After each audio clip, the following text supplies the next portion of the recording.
Halo semuanya, selamat datang di video podcast unit operasi kelompok satu.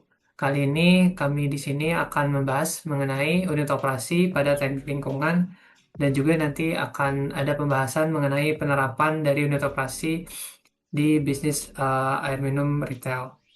Nah, untuk pembahasan yang akan dibahas di video kali ini, yang pertama akan ada pembahasan mengenai unit operasi pada teknik lingkungan yang akan kami lakukan dengan model pembahasan melalui review singkat ataupun review dari summary untuk buku handbook atau textbook yang berkaitan dengan unit operasi. Nah, selanjutnya nanti akan ada uh, pembahasan tentang penerapan dari unit operasi ini kepada bisnis air minum retail, di mana itu akan berkaitan dengan uh, berhasil atau tidaknya bisnis tersebut, dan juga nanti akan ada studi kasus yang akan dibahas di video kali ini.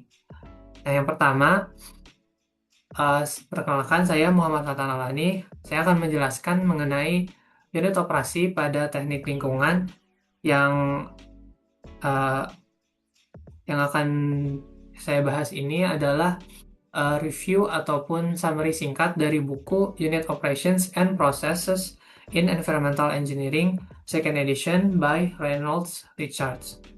Nah, buku ini tuh menjelaskan berbagai hal mengenai unit-unit operasi dan juga unit proses, di mana di antaranya itu ada untuk water treatment, wastewater treatment, dan juga physical, biological, dan chemical treatments gitu ya untuk parameter-parameter dan juga unit-unitnya. Nah, yang pertama saya akan membahas mengenai peran unit operasi terlebih dahulu. Jadi unit operasi ini salah satu perannya itu adalah menghilangkan kontaminan dari air dengan proses atau fenomena fisika, di mana biasanya unit operasi ini ditempatkan pada tahapan awal pengolahan air sebelum untuk menurunkan bahan pencemar sebelum ke proses kimia atau biologi selanjutnya. Nah, selanjutnya saya akan menjelaskan unit-unit operasi ataupun proses-proses yang ada di unit operasi. Yang pertama adalah screening. Nah, screening ini adalah pemisahan fisik berdasarkan perbedaan ukuran antara lubang saringan dengan material yang lewat. Nah, screening ini biasanya ditempatkan di awal proses pengolahan. Nah, di mana membantu untuk menyelesaikan permasalahan seperti penyumbatan ataupun kerusakan dari pompa ataupun alat yang ada di pengolahan karena gangguan dari misalkan ranting, sampah, ataupun batu yang ikut masuk, sehingga disaring terlebih dahulu melalui proses screening ini. Nah, selanjutnya adalah proses prasedimentasi. Prasedimentasi ini merupakan pengendapan partikel secara gravitasi tanpa bantuan bahan kimia, gitu. Jadi, sebelum masuk ke dalam proses yang nanti akan dilanjutkan, yaitu adalah koagulasi, pasir atau suspensi yang bisa mengendap di proses prasedimentasi ini akan diendapkan terlebih dahulu karena settling velocity-nya itu lebih kecil dibandingkan surface overflow rate gitu, sehingga tidak akan uh, lanjut ke proses selanjutnya gitu, ke unit selanjutnya. Lalu selanjutnya ada mixing. Nah, mixing ini berkaitan dengan flokulasi dan juga koagulasi dan juga flokulasi. Ketika koagulasi ini digunakan rapid mixing dan flokulasi menggunakan slow mixing.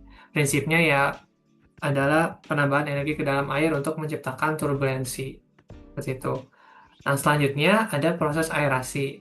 Aerasi ini adalah difusi udara, biasanya oksigen ke dalam air.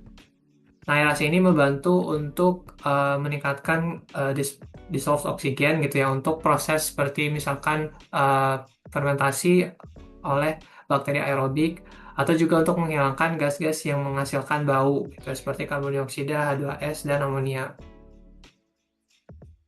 Nah, selanjutnya ada proses koagulasi dan flokulasi. Koagulasi sendiri ini adalah destabilisasi larutan koloid dengan netralisasi muatan.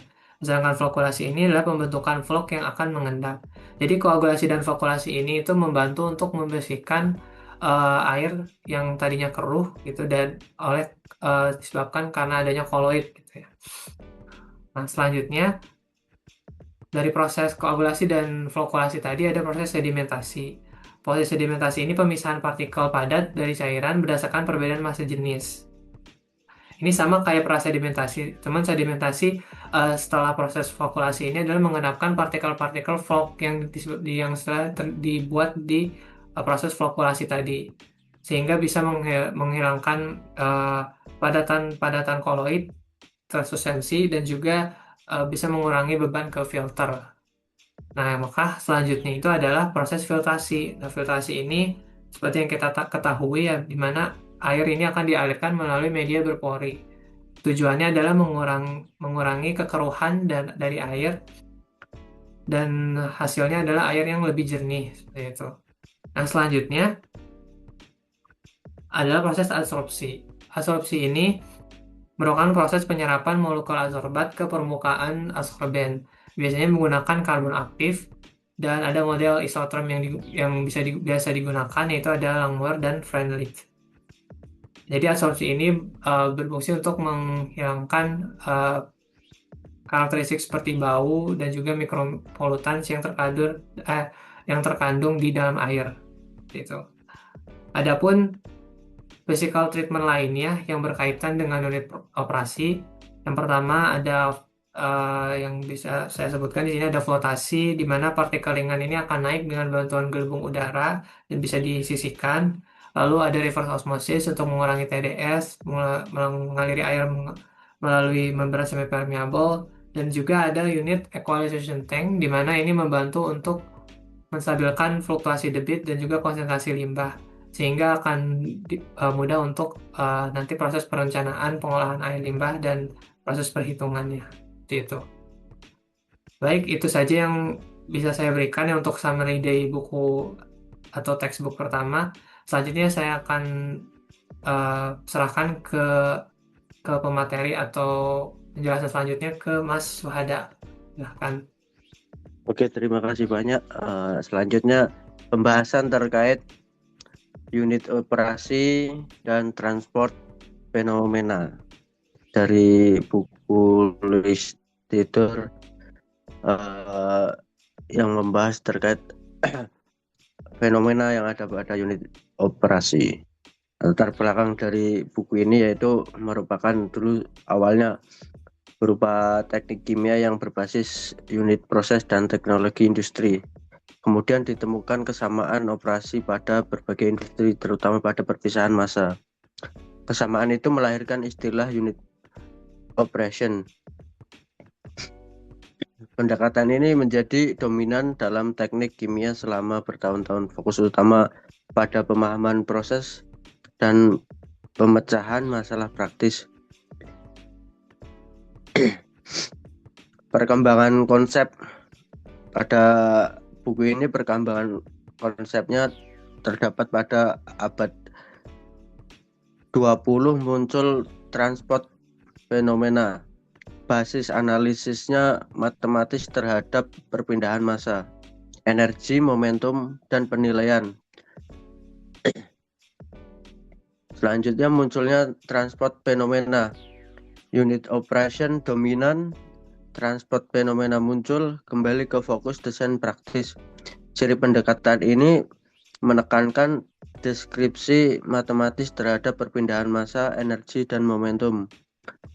Lebih teoritis daripada pendekatan tradisional. Implikasinya berupa kurang praktis bagi yang mempelajari sebagai teori. Karena itu pendekatan desain tetap penting dan banyak dipertahankan. Mekanisme perpindahan utama. Ada 3 perpindahan utama, yaitu pertama radiasi, perpindahan energi melalui gelombang elektromagnetik yang tidak memerlukan medium material. Kemudian konveksi, perpindahan karena gerakan fluida secara makroskopik, bergantung pada aliran fluida dan kondisi permukaan. Sistem ini sangat penting pada sistem industri.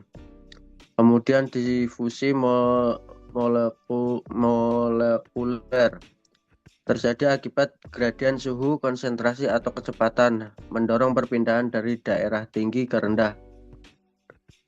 Dasar penting dalam transport fenomena difusi terjadi akibat gradien dari suhu, konsentrasi, dan kecepatan. Pendekatan analisis sistem makroskopik yaitu hukum kekekalan yang diterapkan pada seluruh sistem. Lebih sederhana dan paling aplikatif, umum digunakan pada unit operasi. Mikroskopik, hukum kekekalan terhadap pada elemen diferensial kecil, menghasilkan persamaan diferensial yang diintegrasikan. Kemudian molekuler, analisis pada tingkat molekul individu terkait mekanika statik dan kuantum. Persamaan transport dan cell valence, hukum kekekalan diterapkan pada unsur kecil. Persamaan diferensial dibentuk untuk setiap kasus. Integrasi menjadi deskripsi seluruh sistem. Transport equation dipakai secara lebih umum. Peran dan solusi terhadap teknik lingkungan, yaitu masalahnya terhadap air limbah keruh dengan solusi unit sedimentasi dan filtrasi, gas beracun berupa absorpsi, limbah organik berupa difusi dan reaktor biologis.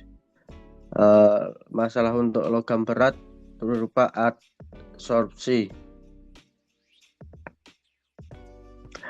Ringkasan utama pada penyampaian materi ini yaitu unit operation dan transport fenomena merupakan dasar penting dalam perancangan proses teknik termasuk di bidang teknik transport, teknik lingkungan, dan penjelasan presentasi unit operation muncul karena adanya kesamaan operasi pada berbagai industri, sedangkan transport fenomena memerluas kajian ketiga mekanisme utama yaitu perpindahan massa, energi, dan momentum. Selanjutnya pembahasan terkait bisnis retail akan dijelaskan kepada rekan saya selanjutnya. Oke, jadi menyambung dari Mas Suha dan Mas Patan, jadi kita di sini akan membahas tentang bisnis air minum retail. Jadi sebelum masuk ke pembahasannya, saya akan memberikan sedikit fun fact intermezzo terlebih dahulu. Jadi di Indonesia ini ada ribuan merek air minum dalam kemasan atau MDK. Ya, tapi hampir semuanya laku baik. Laku sangat amat laku gitu. Baik yang murah maupun harganya yang mahal, mencapai puluhan ribu gitu. Bahkan bisnis ini jadi salah satu pilar kekayaan dari orang-orang yang paling tajir di Indonesia nih. Oke. Sebelum itu, ayo kita masuk ke penjelasannya. Jadi di sini saya akan menjelaskan yang pertama, mengapa bisnis air minum retail bisa berhasil dan mengapa bisa gagal. Jadi saya di sini akan menjelaskan secara singkat namun detail. Jadi bisnis air minum retail ini merupakan salah satu sektor usaha yang terus berkembang karena air minum adalah kebutuhan utama manusia. Setuju? Jadi permintaan pasar terhadap air minum relatif stabil setiap harinya, baik dalam bentuk air minum, dalam kemasan atau MDK maupun air isi ulang. Namun, meskipun kebutuhan masyarakat tinggi, tidak semua usaha air minum dapat bertahan dan berkembang. Ada bisnis yang berhasil menjadi market leader, tapi ada juga yang mengalami penurunan bahkan bangkrut. Keberhasilan maupun kegagalan bisnis air minum, kegagalan bisnis air minum retail ini dipengaruhi oleh beberapa faktor teknis, ekonomi, operasional, dan kepercayaan konsumen. Oke, kita yang ke pertama. Jadi faktor-faktor apa saja yang menjadi keberhasilan bisnis air minum retail ini? Yang pertama yaitu tentu kualitas air yang terjamin, di mana kualitas air merupakan faktor penting dalam bisnis air minum retail. Konsumen sangat memperhatikan keamanan air yang dikonsumsi karena berkaitan langsung dengan kesehatan tubuh. Air yang baik harus memenuhi syarat seperti syarat fisik, kimia, dan mikrobiologi, seperti tidak berbau, tidak berwarna, tidak berasa aneh, jernih, bebas dari bakteri patogen dan logam-logam berat berbahaya. Jadi apa saja sih kualitas air ini dipengaruhi oleh apa saja gitu ya. Jadi hal ini dipengaruhi dari pengolahan air tersebut, seperti pada filtrasinya, sedimentasi, RO, sterilisasi UV, ozonisasi, seperti itu. Jadi distributor air minum retail ini perlu memperhatikan hal tersebut agar kualitas airnya tetap terjamin.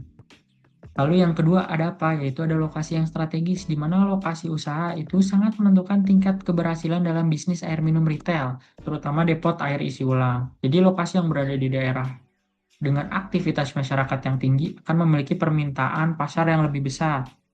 Nih contohnya nih lokasi yang strategis seperti apa? Seperti pada pemukiman padat penduduk, area pos mahasiswa atau pekerja, di sekitar perkantoran, kawasan industri, kampus, pasar, rumah sakit, dan sebagainya. Jadi mengapa lokasi strategis ini dapat memberikan keuntungan diantaranya itu mudah dijangkau pelanggan tentunya, mengurangi biaya distribusi, mempercepat pelayanan, serta meningkatkan frekuensi pembelian. Jadi depot yang berada jauh dari konsumen biasa lebih sulit berkembang nih, karena pelanggan cenderung memilih tempat yang lebih dekat dan praktis. Lalu ketiga, faktor yang mempengaruhi keberhasilan itu ada harga yang kompetitif. Jadi harga merupakan faktor penting dalam keputusan pembelian konsumen. Banyak masyarakat memilih air isi ulang karena harganya lebih murah dibandingkan air minum dalam kemasan yang bermerek. Namun tentunya harga murah saja tidak cukup nih. Konsumen tetap mempertimbangkan seperti kebersihan depot, rasa airnya, keamanan produk, dan pelayanannya. Jadi bisnis yang berhasil biasanya mampu menjaga keseimbangan antara harga yang terjangkau namun kualitas tetap baik. Lalu keuntungan usahanya jadi tetap stabil. Jadi dalam perspektif unit operasi nih, efisiensi proses produksi sangat mempengaruhi harga jual. Penggunaan mesin yang hemat energi dan proses pengolahan yang efisien dapat menurunkan biaya operasional sehingga harga produk lebih kompetitif. Lalu yang keempat, faktor yang mempengaruhi keberhasilan yaitu ada distribusi dan pelayanan yang cepat, di mana distribusi merupakan faktor utama bagi perusahaan besar maupun retail nih, air minum kemasan. Jadi produknya harus mudah ditemukan oleh konsumen kapan saja dan di mana saja. Contoh saluran distribusi nih yang biasa kita temui ada di minimarket, supermarket, warung-warung seperti warung Madura atau warung-warung di sekitar kita nih, restoran, hotel, atau agen distributor lainnya. Lalu yang terakhir nih, faktor yang mempengaruhi keberhasilan yaitu ada branding dan kepercayaan konsumen. Dalam dunia bisnis, branding dan kepercayaan konsumen ini ada hal mutlak ya. Jadi dengan branding yang baik, jadi dapat memperbanyak konsumen dan konsumen lebih percaya pada produk kita. Jadi branding ini merupakan citra dan identitas produk di mata masyarakat. Dalam bisnis air minum, kepercayaan sangat penting karena dikonsumsi langsung oleh tubuh manusia dan merupakan hal pokok nih air minum. Jadi sangat amat penting faktor kepercayaan dari konsumen. Jadi faktor-faktor nih yang bisa meningkatkan kepercayaan konsumen seperti adanya sertifikasi BPOM, standar SNI, sertifikat halal, izin kesehatan, dan lain-lainnya. Oke, jadi brand yang kuat membuat konsumen tetap membeli produk meskipun harga lebih tinggi dibanding pesaing. Itu. Lalu setelah kita membahas faktor keberhasilan, kita juga tentu akan membahas nih faktor-faktor kegagalan apa saja yang biasa terjadi pada bisnis air minum retail ini. Yang pertama itu ada kualitas air yang buruk. Jadi kegagalan utama dalam bisnis air minum biasa berasal dari kualitas produk yang buruk.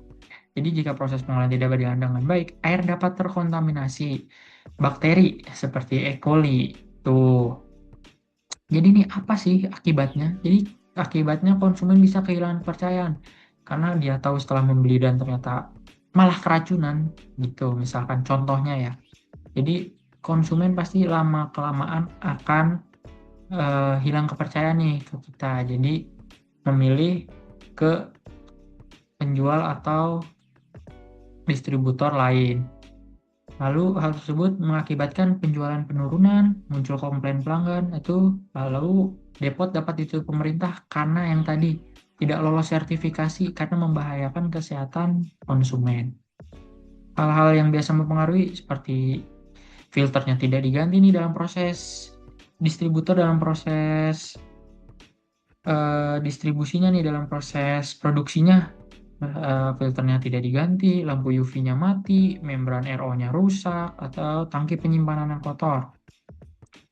Lalu hal lain yang bisa mempengaruhi yaitu yang kedua ada sanitasi yang buruk. Jadi sanitasi sangat berpengaruh terhadap mutu air minum.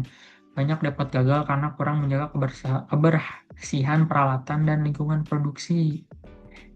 Contoh bagian yang harusnya dijaga kebersihannya seperti galon konsumen, pipa distribusi, tangki penyimpanan, mesin pengisian.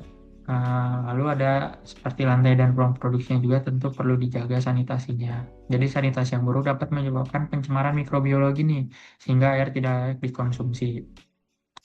Lalu yang ketiga, faktor kegagalan yang bisa terjadi itu ada persaingan yang tinggi, di mana bisnis air minum retail memiliki tingkat persaingan yang sangat tinggi karena modal usaha yang relatif terjangkau dan permintaan pasar besar.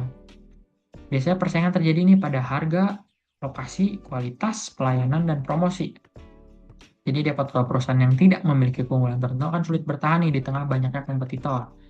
Lalu yang keempat, faktor kegagalannya itu karena biasanya ada biaya operasional yang tinggi. Jadi operasional bisnis air minum membutuhkan biaya yang cukup besar nih, kalau kalian ingin tahu. Terutama untuk biaya listrik, penggantian filter, membran RO, pompa, perawatan mesin, dan maintenance lainnya. Jadi jika biaya operasional meningkat tetapi penjualannya tidak naik, keuntungan usaha tentu akan menurun. Jadi dalam hal unit operasi ini, efisiensi energi dan efisiensi proses sangat penting untuk menekan biaya produksi. Lalu faktor kegagalan yang terakhir yaitu manajemen yang lemah. Jadi banyak nih depot air isi ulang gagal bukan karena kualitas air yang buruk, tetapi karena manajemen usaha yang kurang baik. Biasanya yang sering terjadi nih, itu tidak mencatat keuangan, pengelolaan stok buruk, kurang promosi atau pelayanan pelanggan yang buruk, serta tidak melakukan perawatan mesin atau maintenance mesinnya nih secara rutin. Jadi manajemen yang lemah menyebabkan operasional tidak stabil dan bisnisnya jadi sulit berkembang. Lalu apa sih kesimpulannya nih? Jadi dari faktor keberhasilan maupun faktor kegagalannya yang bisa kita rangkum nih. Jadi keberhasilan bisnis air minum retail ini sangat dipengaruhi oleh kualitas produk, efisiensi unit operasi, lokasi, harga distribusi, dan kepercayaan konsumen. Jadi dalam perspektif unit operasi ini, proses seperti filtrasi, sedimentasi, RO, UV, dan ozonisasi memiliki peran utama dalam menghasilkan air yang aman dan berkualitas bagi konsumen. Jadi sebaliknya, kegagalan menjaga kualitas sanitasi dan manajemen usaha yang lemah dapat menyebabkan hilangnya kepercayaan pelanggan serta menurunkan daya saing bisnis di pasar. Jadi seperti itu kurang lebih faktor-faktor yang mempengaruhi keberhasilan maupun kegagalan dalam usaha bisnis retail air minum ini. Selanjutnya akan dibahas tentang cara menjaga kualitas air minum dalam kemasan dalam retail, terutama retail ya gitu. Nanti selanjutnya akan dijelaskan oleh Mas Hasbi. Terima kasih. Ya, baik, jika tadi sudah dijelaskan oleh Mas Sidik bagaimana terkait apa hal-hal yang membuat keberhasilan dan kegagalan dalam bisnis retail air. Selanjutnya, saya akan membahas mengenai faktor-faktor apa saja untuk menjaga kualitas dari air yang dijual sehingga sedikit kemungkinan akan terjadinya gagal. Yang pertama tentu dari pemilihan sumber air yang akan kita ambil. Kita memastikan bahwa kualitas air yang kita ambil itu sudah bagus atau baik. Biasanya sumber air yang baik itu ada di pegunungan karena belum terkontaminasi dari jalur perairan. Nah, lalu setelah kita tentukan sumber mata air, kita kembali melihat ke jalur perairannya, apakah ada padatan besar atau bebatuan yang harus dihilangkan untuk mencegah terjadinya adanya kontaminan saat air mengalir. Nah, setelah itu dilakukan pengendapan terhadap pasir-pasir yang ikut bersama air dengan cara perlambatan debit. Lalu setelah itu air ditampung ke dalam bak ekualisasi. Kemudian debitnya akan distabilkan kembali, lalu diendapkan kembali menggunakan teknik sedimentasi, koagulasi, flokkulasi dengan konsep perlambatan kecepatan, dan juga bantuan dari gravitasi. Nah, setelah itu air kemudian didestilasi atau diuapkan dan diembunkan guna mendapatkan kualitas air yang murni dan memisahkan dari zat-zat pengotor. Lalu yang terakhir adalah tahap filtrasi sebelum air masuk ke dalam penampungan untuk dijual. Nah, semua ini harus dilakukan pengecekan rutin agar kualitas air tetap sama dari awal, dari ujung hingga ke tangan konsumen. Lalu untuk memastikan kualitas yang tak kasat mata atau seperti kimia dan mikrobiologi, maka perlu diadakannya uji laboratorium. Baik itu biasanya untuk air minum, yang penting itu adalah mikrobiologi, Escherichia coli, ataupun logam-logam berat seperti yang tidak bisa ditoleransi oleh masuk ke dalam tubuh kita, atau bisa juga adanya gas-gas kimia seperti amonia dan lain-lain. Nah, setelah memastikan semua itu terkendali, maka kita bisa memastikan kembali bahwa kualitas produk dari kita ini yang sudah bagus, yaitu dengan melakukan adanya standar dengan seperti standar nasional ya, menggunakan standar nasional. Jadi biasanya air minum itu menggunakan peraturan Kementerian Kesehatan, Permenkes biasanya. Nah, di situ diatur nilai ambang batas, baik itu faktor fisik, kimia maupun mikrobiologi. Di situ nantinya akan diuji untuk mendapatkan sertifikasi bahwa produk yang kita jual sudah lulus standar nasional Indonesia dan juga lulus dari pemeriksaan Permenkes, Menteri Kesehatan. Nah, biasanya Menteri Kesehatan ini tidak hanya melihat dari proses air mengalirnya saja, namun juga melihat secara pengemasan. Nah, di proses pengemasan ini juga harus diperhatikan karena biasanya airnya sudah bersih, namun tempat tampungannya sebelum didistribusikan itu kotor. Maka tempatnya harus disterilkan. Sterilisasi biasanya menggunakan sinar UV ya. Dipastikan juga kering dan ketika ingin didistribusikan sudah tertutup dengan rapat agar tidak ada lagi kontaminan yang masuk ke dalam. Nah, setelah semuanya berjalan dengan baik, maka tahap terakhir adalah pendistribusian dan penyimpanan. Biasanya air mineral, bisnis retail air mineral ini mengirim atau mendistribusikan itu menggunakan mobil-mobil truk dengan muatan yang langsung lebih dari 100 galon, ataupun jika dikemas dengan botol disatukan dalam satu kardus biasanya lebih dari 10.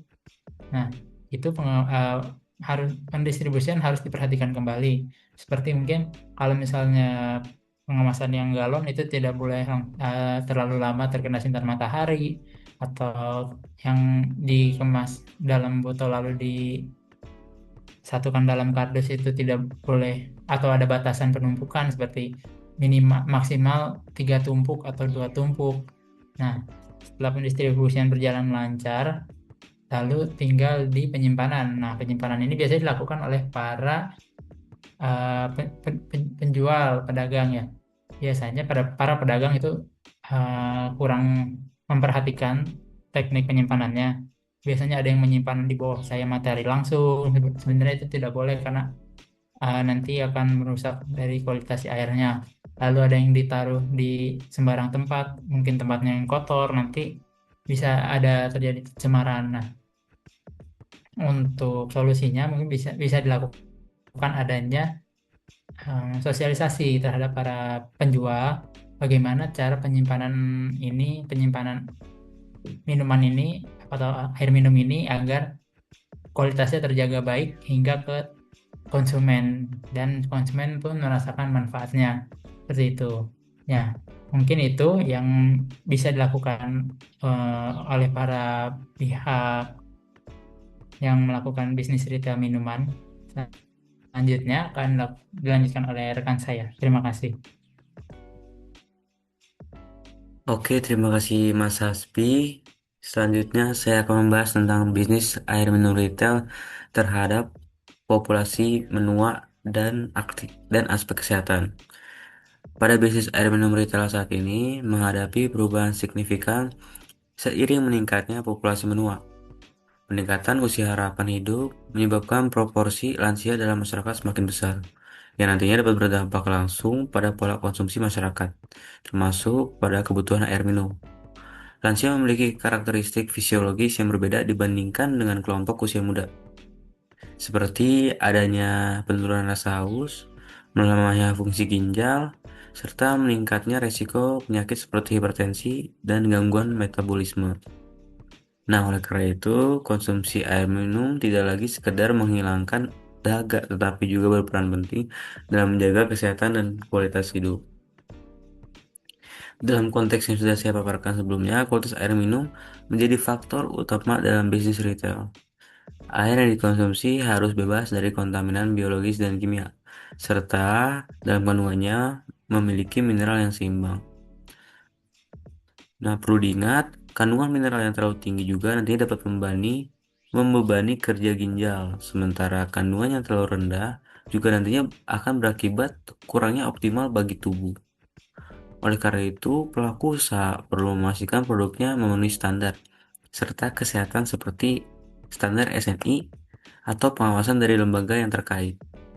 Selain itu, ada beberapa parameter yang harus diperhatikan untuk menjaga kualitas air minum itu sendiri, seperti pH, kejernihan, dan proses pengolahan yang higienis menjadi aspek penting dalam membangun kepercayaan konsumen, khususnya para lansia.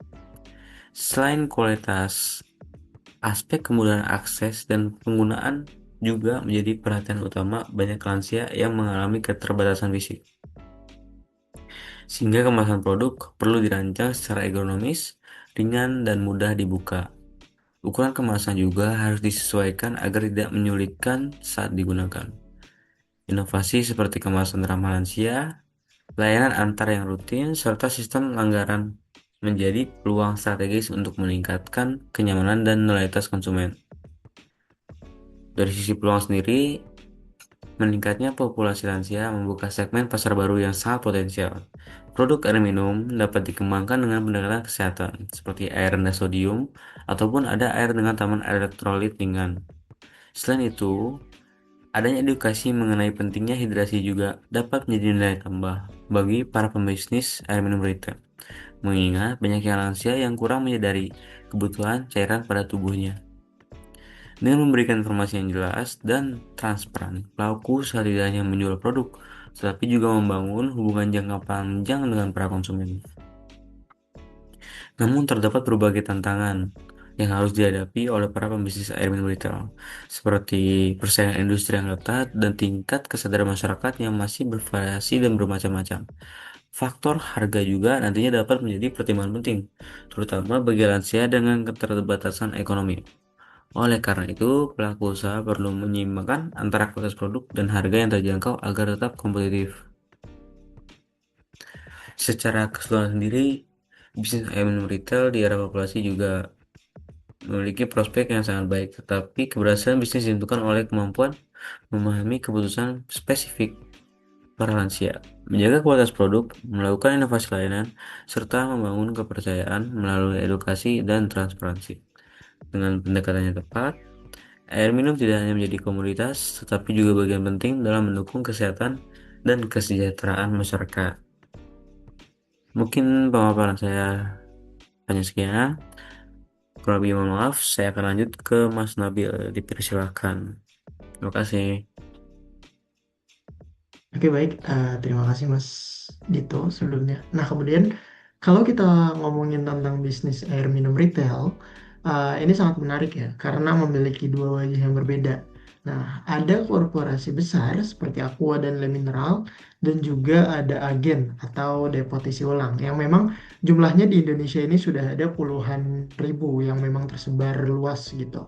Nah, wajar saja kenapa banyak industri air minum di Indonesia, karena hampir sepertiga rumah tangga Indonesia ini uh, tepatnya 34,49% menurut BPS atau Badan Pusat Statistik di tahun 2024 mengandalkan air isi ulang sebagai sumber minum utama mereka setiap hari. Nah, kita ambil contoh produk Aqua sebagai korporasi besar. Jadi Aqua ini didirikan pada tahun 1973 oleh Tirto Utomo, mulai dari botol kaca 950 mili yang dijual Rp75 pada saat harga bensin pada saat itu hanya Rp46 per liter. Tapi sekarang Aqua ini menguasai sekitar 50% pasar AMDK di Indonesia. Nah, tapi dalam pelaksanaannya, dominasi Aqua ini juga nggak datang tanpa tantangan. Masuknya Le Mineral sedikit demi sedikit menggeser posisi Aqua. Kemudian Le Mineral ini agresif di distribusi dan juga harga, sehingga berhasil masuk ke dalam segmen konsumen yang sebelumnya loyal terhadap Aqua. Nah, nilai pasar dari AMDK secara keseluruhan di Indonesia ini sekarang berada di angka 10,2 miliar dolar Amerika dan diproyeksikan tembus 13 miliar dolar pada tahun 2027. Nah, kemudian kenapa sih agen isi ulang atau depot air minum ini bisa lahir? Jadi pada tahun 2002 perusahaan Aqua ini menaikkan harga 2 kali lipat yang berturut-turut di tahun 2022 hingga 2002 hingga 2003, di mana yang tadinya galon bisa didapatkan dengan harga terjangkau tiba-tiba menjadi terasa mahal terhadap konsumen. Maka konsumen yang tadinya loyal terhadap Aqua, mereka berpindah ke depot isi air ulang yang pada saat itu hanya menjual galon air minum itu sekitar 2.500 hingga 3.000 rupiah dibanding Aqua yang memang saat itu memiliki tingkat nilai harga hampir 3 kali lipat, yaitu 8.000 hingga 3 kali lipat harga dari depot isi ulang, yaitu 8.000 sampai 9.000 rupiah. Nah, hasilnya pada tahun itu ada sekitar 700 depot isi ulang di Indonesia yang kemudian dalam 1 tahun berdiri lebih dari 4.000 depot air minum yang dimana dalam 12 bulan tersebut tumbuh peluang bisnis yang paling menjanjikan pada sektor FMCG di Indonesia. Lalu apa sih tantangan struktural di industri ini? Nah, yang pertama soal standar, di mana lebih dari puluhan ribu, mungkin kalau kita lihat dari data yang ada di internet itu sekitar 78.000 lebih depot yang terdaftar, hanya 3% agen atau depot air yang memiliki standar atau sertifikat layak hygiene sanitasi penuh. Sekitar 1.755 depot air minum. Lalu kemudian persaingan yang memang tidak seimbang, di mana korporasi AMDK ini wajib memenuhi standar produksi yang mahal dan juga diawasi oleh audit yang ketat. Namun, banyak depot yang beroperasi dengan seadanya, sehingga membuat depot ini dapat menjual air minum lebih murah daripada perusahaan korporasi yang lebih besar. Tapi memang dari segi kualitas jelas kalah, yang membuat konsumen berpikir 2 kali dalam menentukan air minum secara kualitas. Jadi dalam pembentukan bisnis air minum retail ini, baik di level korporasi maupun depot kecil, pada dasarnya adalah bisnis terhadap kepercayaan antara produsen dan juga konsumen. Di mana yang bisa kita lihat adalah Aqua, produk Aqua, perusahaan Aqua ini bertahan lebih dari 50 tahun. Jadi bukan hanya karena distribusinya yang luas, tapi karena konsumen memang percaya terhadap kualitas air minum tersebut. Kemudian untuk depot air minum pun tidak kalah sukses, karena memang depot yang sukses ini bukan yang paling murah, tapi yang memang paling konsisten dalam menjaga standar. Walaupun memang standarnya yang dapat dibilang hampir mendekati dengan produk-produk perusahaan besar gitu. Di mana dia yang paling konsisten dalam menjaga standar dan juga menjaga kedekatan terhadap konsumennya. Sehingga pasarnya ada, permintaannya juga terus tumbuh, maka menentukan siapa yang menang di industri ini bukan hanya dari modal saja, tapi juga dari kepercayaan terhadap pelanggan dari si penjual tersebut. Itu kurang lebih. Oke, baik. Terima kasih Mas Nabil atas pembahasannya. Baik, kali ini karena tadi sudah dibahas mengenai perbandingan antara air minum korporasi dan juga air minum ulang yang ada di pinggir jalan. Nah, sekarang saya akan masuk lebih spesifik lagi ke persaingan dalam bisnis air minum korporasi itu sendiri. Karena menariknya nih teman-teman, walaupun sama-sama menjual produk yang sederhana, yaitu air minum, tetapi performa antara perusahaan itu dapat berbeda-beda. Ada perusahaan atau korporasi yang bisa berhasil menjadi market leader, tetapi ada juga yang justru mengalami penurunan atau kehilangan relevansinya di pasar.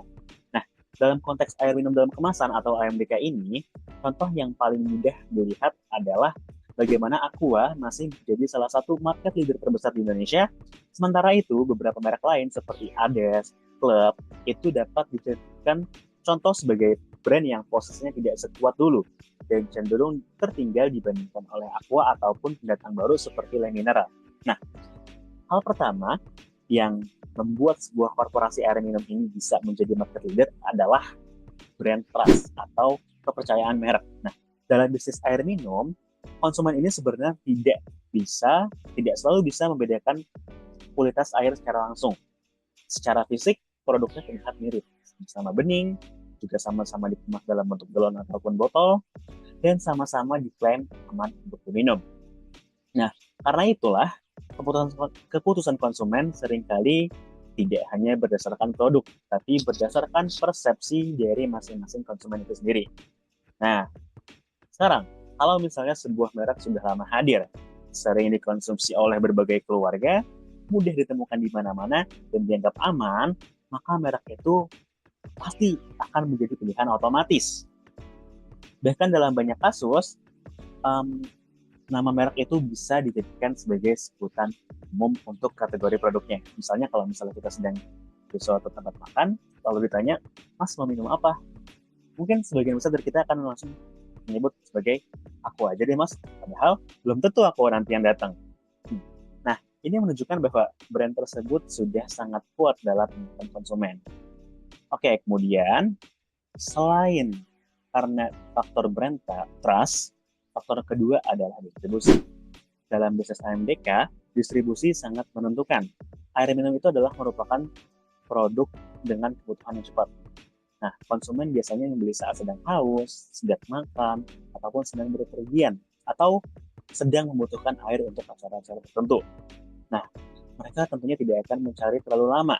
Produk yang tersedia di depan mata punya peluang yang lebih besar untuk dibeli. Karena itulah, korporasi market leader biasanya punya jaringan distribusi yang sangat luas. Produknya bisa ada di minimarket, supermarket, warung kecil, restoran, hotel, kantor, kantin, ataupun event-event tertentu hingga platform online. Nah, kekuatan distribusi inilah yang membuat produk selalu tersedia dan mudah dijangkau.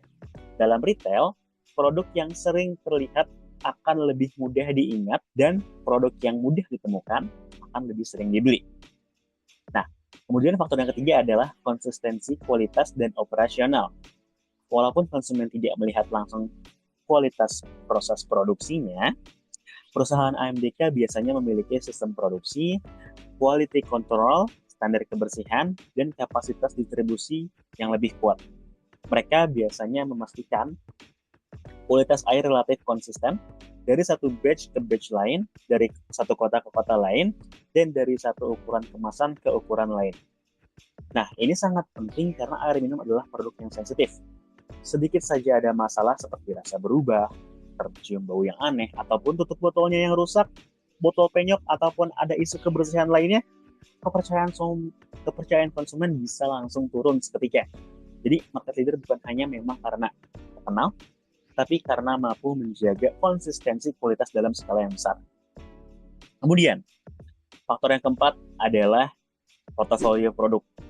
Korporasi yang kuat biasanya tidak hanya memiliki satu ukuran produk. Mereka biasanya punya botol kecil untuk konsumen personal, botol sedang untuk kita berpergian, botol besar untuk keluarga ataupun untuk sharing dengan orang lain, atau mungkin dalam bentuk cup untuk acara tertentu, dan galon untuk kebutuhan rumah tangga ataupun perkantoran. Nah, dengan portofolio yang lengkap, merek tersebut bisa hadir dalam berbagai situasi dan konsumsi. Misalnya, ketika kita sedang dalam perjalanan, kita biasanya membeli botol ukuran 600 ml. Ketika ada acara, rapat, panitia membeli air yang dalam bentuk cup. Nah, ketika kita sudah di rumah, keluarga menggunakan galon. Semakin banyak situasi konsumsi yang bisa dimasuki, maka semakin besar peluang merek tersebut untuk bisa hadir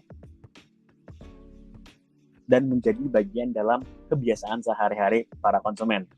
Namun, meskipun sebuah korporasi bisa menjadi market leader, posisinya tidak selalu aman. Saat ini, korporasi besar seperti Aqua telah tetap menghadapi tekanan. Salah satu penyebabnya adalah munculnya challenger yang agresif seperti Le Mineral. Nah, challenger ini berhasil membangun pesan merek yang mudah diingat, positioning yang berbeda, dan konsumsi yang cukup kuat di mata konsumen. Disinilah kita bisa melihat bahwa dalam bisnis air minum, diferensiasi tidak harus selalu ditekan sangat teknis. Kadang-kadang diferensiasi muncul dari cara brand membangun cerita. Misalnya, melalui klaim Le Mineral itu ada rasa khas. Kemudian ada desain botol yang lebih modern, ataupun komunikasi iklan yang lebih mudah menempel di minat konsumen. Ketika challenger berhasil menciptakan alasan bagi konsumen untuk mencoba, maka market leader pun akan tertekan. Nah sekarang, kalau misalnya kita lihat sisi sebaliknya, mengapa korporasi lain mengalami penurunan? Salah satu penyebab utamanya adalah brand relevance yang melemah. Sebuah merek mungkin masih dikenal, tetapi belum tentu menjadi pilihan utama. Konsumen bisa tahu aja mereknya, tetapi tidak punya alasan kuat untuk membelinya. Oke, misalnya kayak kita melihat di kulkas Indomaret itu ada berbagai merek, terus ada Ades, Club, Fit, dan segala macam. Pasti ujung-ujung kita akan memilih, kalau nggak Aqua, ya Mineral. Yang lebih begitu. Nah, dalam kategori air minum, ini berbahaya karena kalau misalnya suatu merek tidak punya diferensiasi yang jelas, konsumen akan sangat mudah berpindah dan mereka bisa memilih merek yang lebih terkenal, lebih murah, lebih sering promo, dan lebih mudah ditemukan. Dengan kata lain, merek yang berada di posisi tengah bisa terjepit, tidak sekuat market leader, tidak semurah merek lokal, dan juga tidak seagresif challenger yang baru-baru ini muncul.